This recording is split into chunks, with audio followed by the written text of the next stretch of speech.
Okay. I, another rant about Snowden. I don't know if I put it in my other video, but what's amazing is that a lot of the people who are being very supportive and believe Snowden is some sort of hero are part of the same camp of millennials, really, who lack the context of understanding of our economy and politics. Many of them were in grade school or junior high or in high school when 9/11 happened. I'm 37, almost 38. 13 years ago, I was 25. Well, yeah. No. Anyways, yeah. It'll be 12 years ago. I was 25. It took me a couple of years to realize that I lost my job and a lot of opportunity because of 9/11. It really shook our economy, and I lived in a tourist town which depended on consumer confidence. I do think that we did see a lot of jump of tourism in our town of North Conway, New Hampshire after 9/11 because a lot of people were staying home or going within a short distance of New England. In New England talk, that's like maybe 5 hours drive because things were just so uncertain, and it was also about supporting local economies. But anyways, I never want to digress from the conversation I'm trying to have, but I do have a hard time with that, and I don't know if it's part of my learning disability, but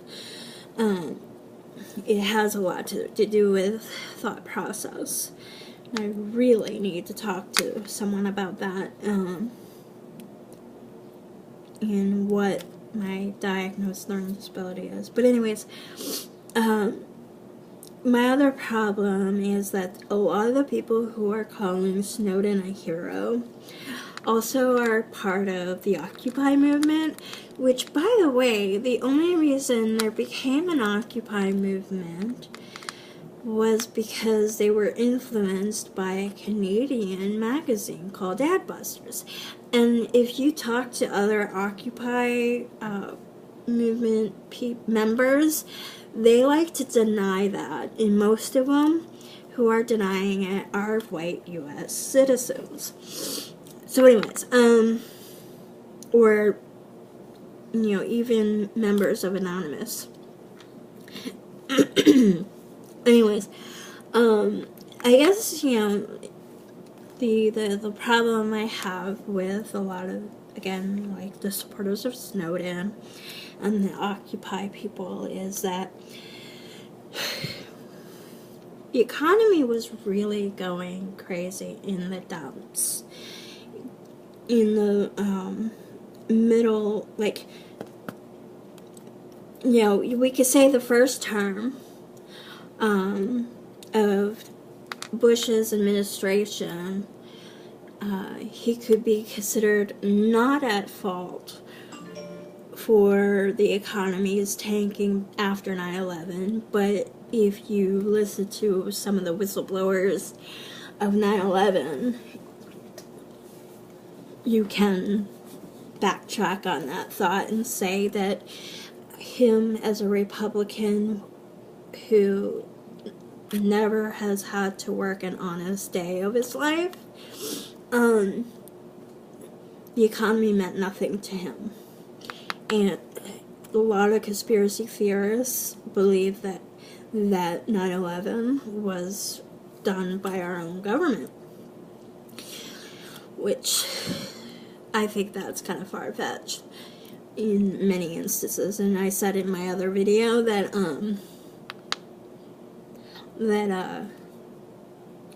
our lack of using background checks for the right reasons, like, really, there were so many holes in how someone could get access to the World Trade Center. So many things. But anyways, let me get back on focus. But in his second term, in 2005, 2006, and 2007, the economy was really tanking and the housing bubble was bursting. And there are a lot of people who are more knowledgeable than I am about how that happened and what led to it. And much of it has to do with deregulation that happened in the 80s. And who was president during the 80s? A Republican. So, and I have been a Democrat most of my life. Why? Because I have lived in poverty my whole life, and I'm a woman. I don't think the popular mantra that the media spews about Democrats is what Democrats and what a Democrat believes they are. And I get called a liberal a lot, and I'm like, wait a minute. A lot of liberals get labeled as racist, and I don't think of myself as racist. And if I ever do and say anything that is racist, it's not with intention. You know. But anyways, so a lot of these people who are Snowden supporters and Occupy people that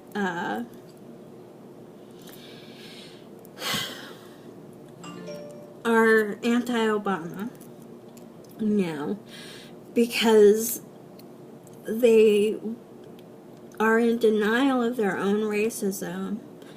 They voted for Obama in 2008 because, you know, they wanted to legalize pot. And when he didn't do it, they got mad. So now everything is Obama's fault. And I think I said it before, the Patriot Act,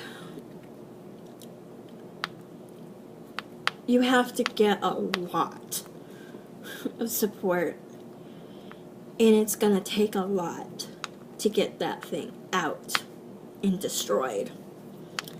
So Obama alone can't change that. And I think a lot of the attitudes and beliefs that people have of our presidents will show how badly our education system has been corrupted and has failed U.S. students.